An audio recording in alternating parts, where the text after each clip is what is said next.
നമസ്കാരം. മണിപ്പൂർ കലാപത്തെക്കുറിച്ചുള്ള മാധ്യമപ്രവർത്തകരുടെ ചോദ്യത്തിൽ പ്രകോപിതനായി കേന്ദ്ര ആഭ്യന്തരമന്ത്രി അമിത് ഷാ.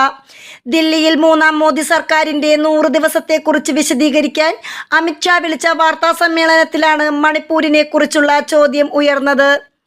ബീരൻ സിംഗ് മുഖ്യമന്ത്രിയായി തുടരുന്നത് എന്തുകൊണ്ട് എന്നാരാഞ്ഞപ്പോൾ നിങ്ങൾക്ക് ചോദിക്കാം, എന്നാൽ തർക്കിക്കേണ്ട എന്നായിരുന്നു അമിത് ഷായുടെ മറുപടി. മണിപ്പൂരിൽ 2 വിഭാഗവുമായും ചർച്ചകൾ തുടരുകയാണെന്നും അമിത് ഷാ അറിയിച്ചു. പ്രധാനമന്ത്രി മണിപ്പൂരിൽ പോകാനുള്ള തീരുമാനം എടുക്കുമോ എന്ന ചോദ്യത്തിന് എന്തെങ്കിലും തീരുമാനിച്ചാൽ നിങ്ങൾ അറിയും എന്നായിരുന്നു അമിത് ഷായുടെ പ്രതികരണം. സംസ്ഥാനത്ത് ശാശ്വത സമാധാനത്തിനായി കേന്ദ്ര സർക്കാർ ഇരുവിഭാഗങ്ങളുമായി ചർച്ചയിലാണെന്നും അമിത് ഷാ വ്യക്തമാക്കി.